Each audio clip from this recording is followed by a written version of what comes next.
Hey guys, this is Genefix from Rig for Epic, and I wanted to do a video on the Microsoft situation, as I think most people are calling it. 9,000 jobs, or thereabouts, have been evaporated in Microsoft. I think that is across the entire company, but obviously that means that a lot of jobs in the games sector in Xbox have just evaporated overnight. And that's awful news, terrible news.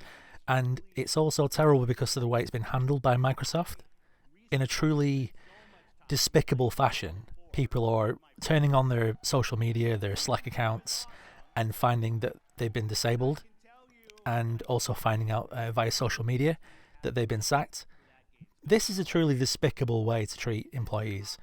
And I've been saying to people for a long time now, the games industry seems isolated in terms of employee rights, in terms of unions, and all that kind of protection that comes to most employees in the modern day.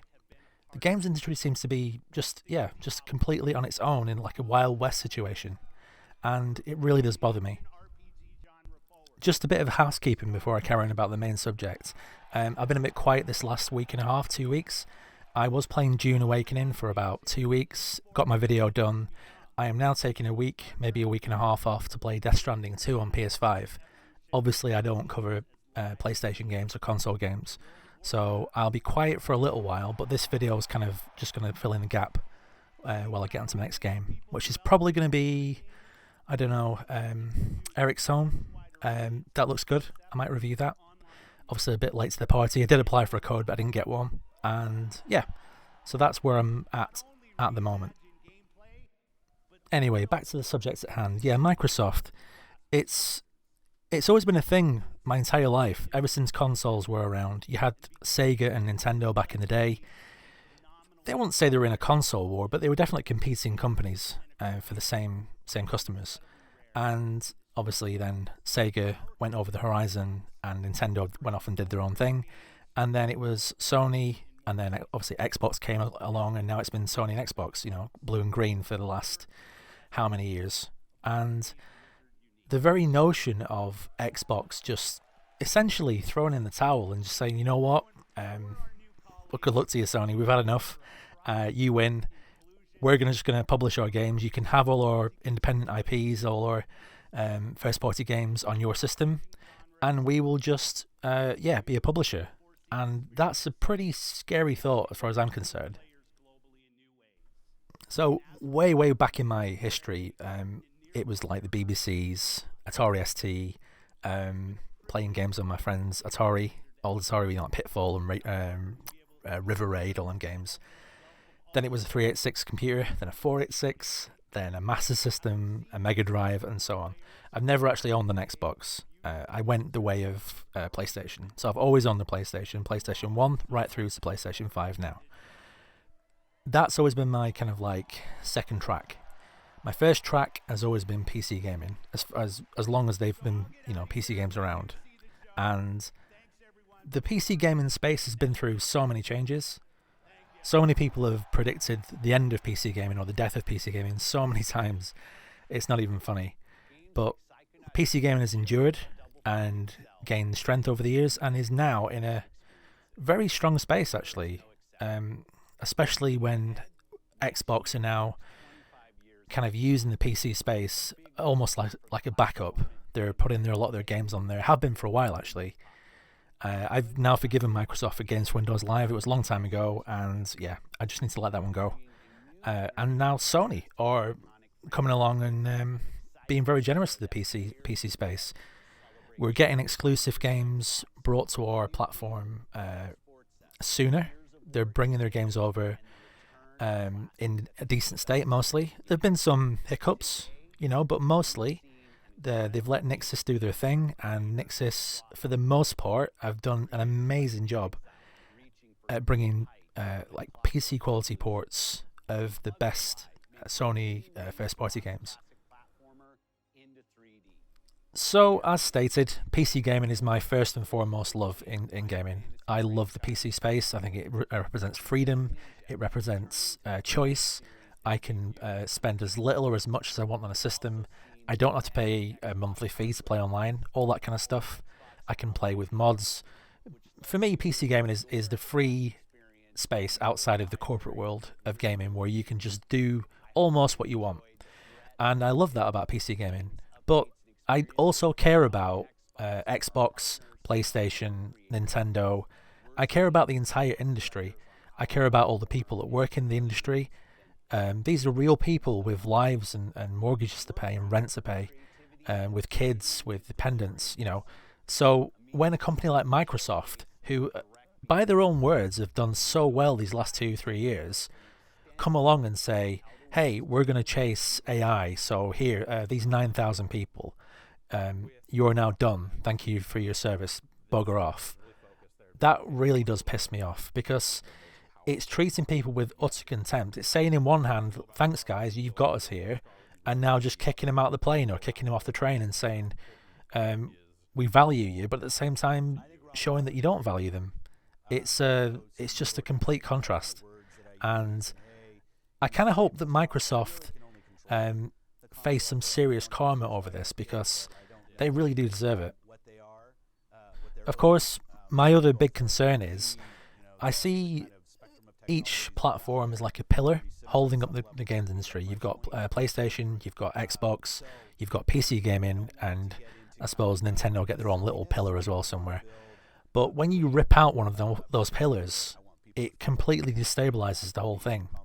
Now, Xbox has been keeping Sony in check for a long time, and vice versa.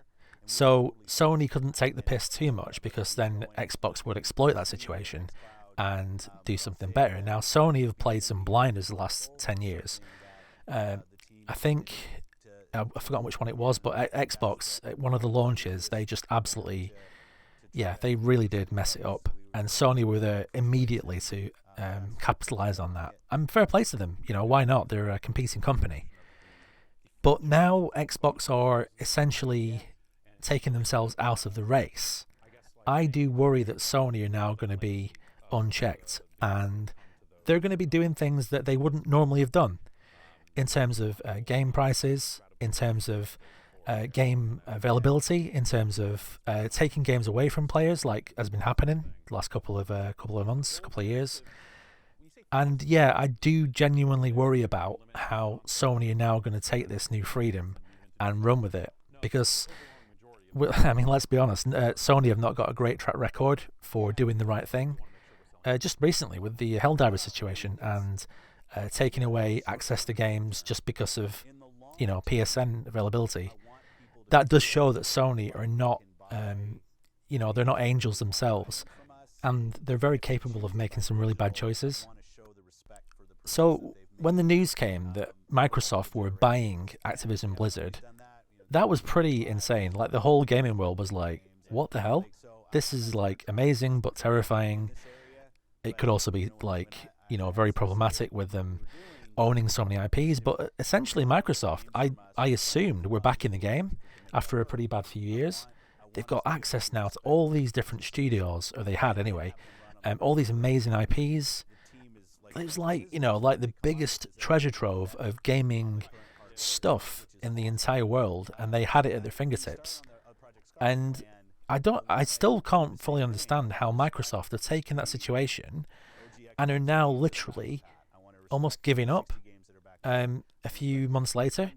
It's insane to have spent that much money and to manage these different studios and games so badly that now we've got studios that have not earned being shut down, being completely shuttered, and that's it. I guess a lot of people look to people like Phil Spencer, who I'm playing on the video the whole way through this video. I think he's the face of Xbox, isn't he? Obviously, you've also got Matt Booty and various other people. I think, to be honest with you, they were never fully in charge. Obviously, Microsoft mothership, the main company, is always going to be behind the scenes, pulling the strings. And the impression that I get, and I think this is why it's played out this way, is that Microsoft as a company hasn't got the interest in gaming anymore. I just don't think they do. And I think they let the deal go through with Activision Blizzard and have now kind of been looking over and thinking, well, what are you doing with it, and are now just starting to say, let's just start to wrap this up. There have been reports that they're even looking at Game Pass and saying, you know what, let's just see how it runs, but if it doesn't run very well in the next 2 years, we're also going to shutter that eventually and just get rid of the whole thing. And yeah, I mean, Game Pass in itself is probably a video of its own, because Game Pass is changing and has changed gaming forever. It's essentially done the whole Netflix thing for what happened with videos. They've done that with gaming. People now pay a monthly sub and they just get access to all these games and, day one games. And it is a good deal, but it's clear as day that Microsoft have never really made this profitable. And so it really does depend whether the company that are fronting the money see that as a worthwhile money sink. Are they getting something else from that? Now, obviously, it doesn't seem like Microsoft, mothership, big company, they don't see gaming or the gaming division as a worthwhile investment anymore. So, yeah, brace yourself, guys, because I really do think we're going to see a lot more job cuts and Microsoft, in essence, being shuttered and just turned into a publisher like Sega is right now. And yeah, that's obviously not a good note to finish the video on, but I do think we are heading that way. But saying that, like in the case of a forest fire, sometimes you have this big purge and everything gets burned and that, but then new life can grow in that space. We could get a company like Google or whoever who've got plenty of money to spend and decide they're going to get into the console space. The console world and the gaming world in general is changing rapidly. I think physical media is going to be gone, or pretty much gone in the next generation. And that's a sad thing. It really is. But that's just the world we live in now. Digital media is the future, unfortunately. But, vinyl's came back, so who knows? Who knows what's going to happen? Right, I think that's it, guys. That's all I want to say about the Microsoft situation. Hopefully things will level out and stabilise, and yeah, we won't have too many more shocks this year, because we've had enough so far. My next video will probably be either Dying Light. I'm going to do a retro review of Dying Light as it is. It has been modified since I last played it, so that'd be pretty cool. And that's in preparation for reviewing Dying Light the Beast, which is coming out pretty soon. So looking forward to that. And yeah, I might try and review Eric's Home as well if I get time. So yeah, I will hope to see you all there. Hope you're all staying safe, and I will see you then. Take care, guys. Bye bye.